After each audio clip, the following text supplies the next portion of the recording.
Teman-teman yang saya kasihi, pada kesempatan ini saya akan mempresentasikan ringkasan buku yang berjudul Action Power.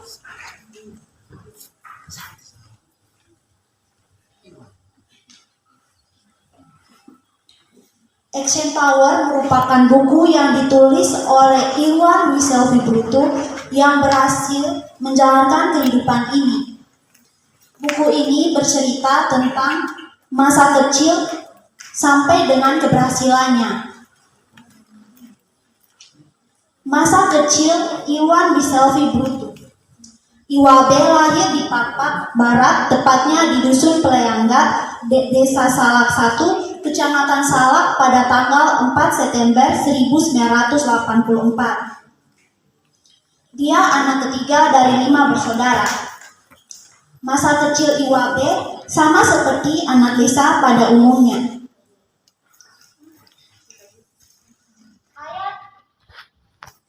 Ayah dan ibu Iwabe berprofesi sebagai petani.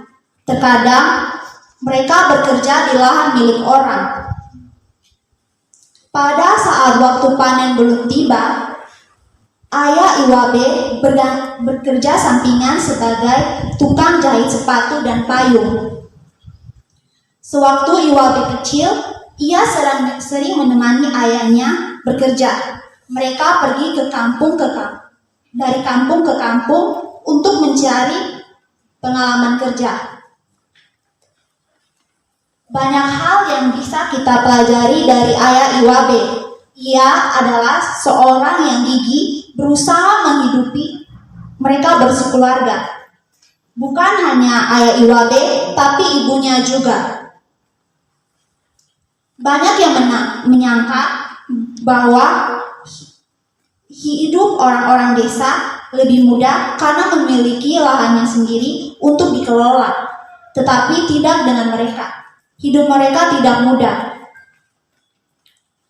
Iwabe bersekolah di SD Negeri 1 Salak. Jarak dari desa ke sekolah lumayan jauh, sekitar 3 km. Setiap hari, Iwabe dan teman-temannya berjalan kaki untuk ke sekolah. Mereka pagi-pagi buta dan ke sekolah sambil bercanda riang. Pada saat SMP, Iwabe bersekolah di SMP Negeri 1 Salak. Seperti ketika SD, mereka berangkat dengan berjalan kaki. Masa SMP adalah masa yang paling menyedihkan bagi Iwabe sekeluarga, karena ayahnya meninggal dunia. Ini adalah masa yang paling menyedihkan bagi mereka. Pada saat itu, Iwabe masih berumur 13 tahun dan duduk di bangku SD kelas 2 SMP. Untuk menggantikan posisi ayahnya, kakak Iwabe terpaksa putus sekolah untuk mendampingi ibunya menjadi buruh tani. Sejak kecil, Iwabe sering mendampingi ayahnya. Ia meneruskan profesi ayahnya sebagai tukang jahit sepatu dan payung. Profesi itu berubah ketika Iwabe duduk di bangku SMA. Iwabe menjadi siswa SMA Negeri 1 Salak. Saat itu, Iwabe berprofesi sebagai juru foto sekolah. Berkat profesi ini, Iwabe berhasil menabung uang untuk membeli kamus bahasa Inggris karena impian dari kecil ingin menguasai bahasa Inggris. Sejak ayah Iwabe meninggal, ia bertekad untuk hidup mandiri dan berkarir karena itu sangat membantu ibunya dalam hal finansial.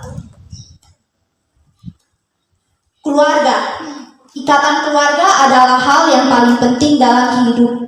Ikatan tersebut mengajarkan banyak hal. Yang paling terpenting adalah kasih sayang. Dengan kasih sayanglah orang tua Iwabe bekerja jadi buruh tani untuk memenuhi hidup mereka. Dan dengan kasih sayanglah juga kakak Iwabe tidak melanjutkan pendidikan untuk mereka adik-adiknya bisa bersekolah. Dorongan kasih sayanglah yang membuat Iwabe bertekad menjadi orang besar. Karir. Bahasa Inggris adalah bahasa internasional. Semua orang berusaha menguasainya. Sejak berkenalan dalam bahasa Inggris, Iwabe sudah mencintainya. Ia sering mempraktikkannya.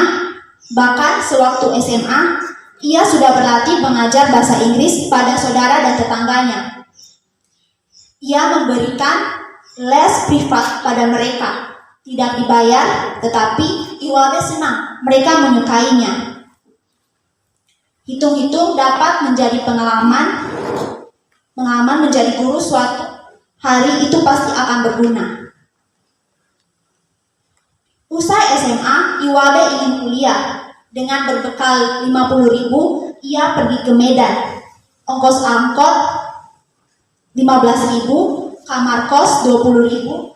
Kecil, hanya ada tikar dan koran yang ia gunakan untuk bantal. Sisanya 15.000 ia siapkan untuk makan. Ia sudah merencanakan situasi ini. Ketika anak SD pulang sekolah, Iwabe akan menawarkan diri kepada mereka sebagai guru les bahasa Inggris. Saat itu, siapapun yang melihat dia pasti menyangka dia sudah gila. Berani sekali, hitam, dekil, dan keriting menawarkan diri sebagai guru. Setelah melihat beberapa saat, anak-anak itu menjerit dan berlari berhamburan, bahkan Iwabe pun ketakutan dibuatnya. Sejak kecil, kami selalu dibimbing untuk tekun dalam segala hal. Kedua orang tua kami adalah orang-orang yang tekun dalam pekerjaannya. Dengan contoh sebaik itu, tidak mungkin Iwabe menyerah dan mengubur impiannya. Ia mencoba dan terus mencoba. Penolakan demi penolakan Iwabe terima dengan lapang dada. Ia tahu ini tidak akan mudah, tetapi ia yakin suatu saat bahkan orang pun akan bosan menolak karena ia bertekad untuk tidak berhenti mencoba. Masa-masa berhemat. Usaha tanpa henti Iwabe membuahkan hasil. Beberapa orang siswa yang berkembang karena beberapa dari mereka mengajak teman-temannya, saudara-saudaranya, sehingga semakin hari siswa bertambah banyak. Akan tetapi, karena Iwabe baru lulus SMA, harga dia sangat rendah. Honor pertama Iwabe hanya 15.000 per bulan. Ia melakukan usaha terbaik bagi siswa-siswanya, sehingga tidak lama kemudian banyak temannya yang bergabung. Syukurlah jumlahnya semakin membaik. Dalam usaha menaikkan pasaran harga, Iwabe mengambil jurusan bahasa Inggris saat kuliah. Apalagi sejak kecil ia sudah mencita-citakannya. Pasti hal itu akan meningkatkan skill dan gengsinya. Bertahan hidup. Suatu hari Iwabe tidak punya uang sama sekali. Itu penyakit hampir semua mahasiswa di akhir bulan. Uang kiriman orang tua yang tidak seberapa belum sampai. Walaupun Iwabe bilang pada ibunya bahwa beliau tidak perlu memikirkannya, tetapi beliau tetap mengirimkannya walaupun tidak seberapa. Iwabe akui itu sangat berharga baginya. Honor mengajar les privat belum keluar. Kata belum itu menakutkan. Iwabe sebatang kara di Medan. Sering-sering ia dan teman kosnya berbagi. Tetapi saat itu mereka semua sedang payah. Iwabe tidak mau membuat teman dia enak hati jika ia nekat meminjam uang mereka, karena ia tahu mereka pasti bernasib sama dengannya. Tetapi Iwabe tidak hilang akal. Setiap perut dia minta diisi, ia isikan dengan air. Jika rasa lapar kembali berontak, dia minum air lagi. Air putih itu sehat dan gratis. Kita tinggal menampung air keran, kita jerangka ke kompor, selesai.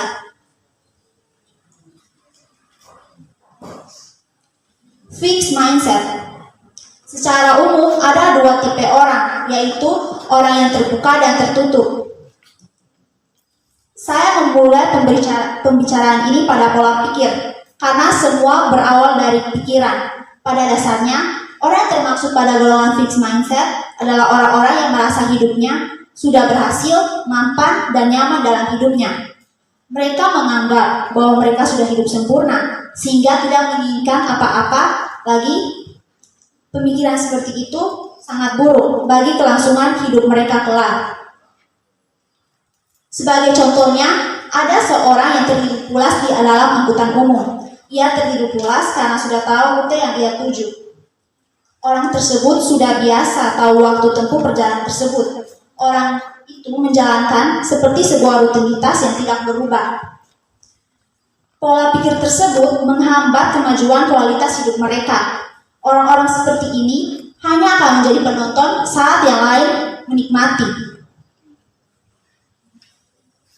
Terjebak pada rutinitas yang begitu-begitu saja pasti membosankan, sehingga orang dapat melakukannya sambil tertidur. Sesuatu yang begitu membosankan seperti ini tentu tidak mungkin bernilai positif bagi kemajuan. Anda tidak akan menjadi baik bila begitu-begitu saja. Yang harus dilakukan untuk mendapatkan hal baik adalah mengusahakannya. Usahakan hidup Anda besok lebih baik daripada hari ini. Growth mindset. Tipe kedua adalah tipe yang terbuka. Orang-orang jenis ini adalah orang-orang yang mau mengikuti arah perubahan. Mereka memiliki pola berkembang sesuai kebutuhan zaman. Mereka menyadari bahwa keberhasilan itu harus diusahakan. Keberhasilan tidak datang satu kali dalam kehidupan mereka. Keberhasilan datang berkali-kali karena mereka terus-menerus mengupayakannya. Ubah pola pikir. Mulai saat ini, ubah pola pikir Anda. Banyak hal yang harus diubah agar sampai pada kemajuan. Contoh di atas hanya sebagian kecil dari banyak yang menghambat Anda untuk maju. Tetapi, Anda akan memulai dengan mengubah pola pikir. Karena pola pikir memengaruhi tindakan Anda. Pola pikir akan berubah, tindakan juga akan berubah. Kalau Anda tidak bertekad akan berubah, percayalah Anda akan tertinggal. Saya yakin bukan ini yang Anda inginkan, bukan? Berpikir positif. Seorang tetangga memberikan Anda mangga dari kebunnya. Anda berpikir ia ingin pamer karena punya kebun mangga, sementara Anda tidak. Seorang teman lama menanyakan kabar Anda dan keluarga. Anda berpikir ia akan menertawakan Anda karena anak Anda tidak bersekolah di sekolah terkenal. Hari itu merepotkan sekali, bukan? Mengapa bisa seperti itu? Itu karena Anda selalu berpikir buruk. Pikiran buruk hanya membuat Anda menjadi pribadi yang rapuh, penakut, dan tidak bahagia. Tetaplah berpikir positif. Manusia adalah apa yang dipikirkannya. Berpikir bahwa kita sanggup, kita akan sanggup. Berpikir bahwa kita tidak mampu, percayalah kita tidak akan mampu. Mengapa bisa seperti itu? Bagaimana ceritanya? Jika Anda tidak mampu, jika Anda berpikir bahwa saja Anda sanggup melakukan suatu hal, Anda akan berusaha untuk mewujudkan hal itu. Anda akan memeras otak bagaimana cara terbaik untuk melakukan apa yang Anda wujudkan. Sebaliknya, jika Anda berpikir bahwa tidak mampu, tanpa Anda sadari, sejak awal Anda telah berparti penolakan di hati dan pikiran Anda, sehingga untuk sekedar mencoba pun Anda akan malas. Rasa malas adalah musuh terbesar semua makhluk hidup. Sesuatu akan didapatkan dengan adanya tindakan dan usaha. Jika usaha tidak pernah dilakukan, janganlah bermimpi dapat ganjaran. Fokus pada solusi bukan masalah. Mengapa sebagian besar orang Indonesia susah maju? Menurut Anda, apa penyebabnya? Jika yang ditanyakan IWAB, ia akan menjawab, semua orang Indonesia gemar memikirkan permasalahan, bukan mencari solusi. Kebanyakan orang senang sekali menyalahkan dan mencari kambing hitam, bukan mencari jalan bagaimana menyelesaikannya dan bahkan memperbaikinya.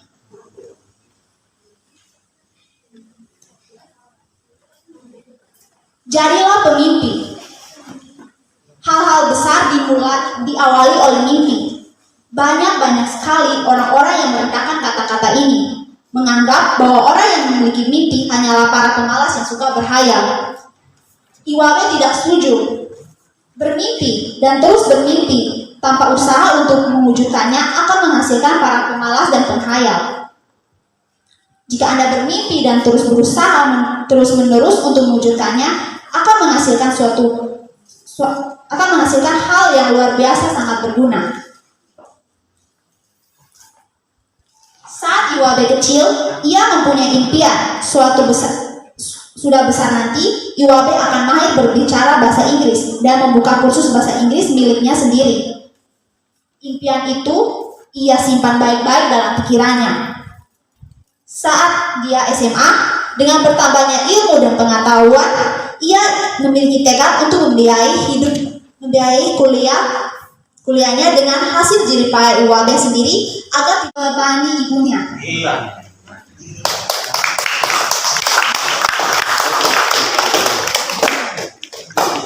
IWAB ingin membahagiakan orang-orang yang dia sayang dengan usahanya sendiri dan membantu orang mengejar impiannya. Oleh karena itu, ia nekat ke Medan untuk berkuliah di sana. Saat berkuliah, ia lakukan yaitu menjadi guru les bahasa Inggris dengan honor yang sangat kecil. Ia terus berusaha sehingga mendirikan tempat lesnya sendiri. Banyak tantangan yang ia hadapi sehingga bisa seperti